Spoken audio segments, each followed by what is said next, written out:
Primary hyperhidrosis যেটা, এটা কারণটা অজানা।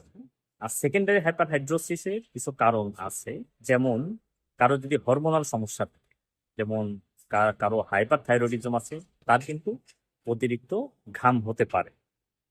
অবশ্য এটার সাথে আরো কিছু সিমটম থাকে, যেমন বুক ধড়ফড় করতে পারে, আপনার ডায়রিয়া হতে পারে, আপনার হিট ইনটলারেন্স বা গরমটা আপনি সহ্য করতে পারেন না, এরকম হতে পারে। হ্যাঁ, এছাড়া আরো যে কারণ আছে, যাদের ডায়াবেটিস আছে, হ্যাঁ, ডায়াবেটিস যদি সুগার কমে যায় তখন কিন্তু আপনার এক্সেসিভ সোয়েটিং হয়।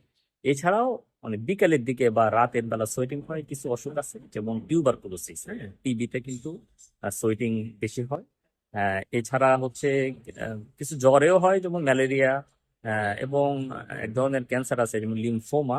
মহিলাদের একটা কমন কারণ আছে, সেটা হচ্ছে যাদের মাসিক বন্ধ হয়ে যায়, মানে আমরা যেটাকে মেনোপোজ বলি। মেনোপোজ হলে কিন্তু মহিলাদের ক্ষেত্রে এই ঘাম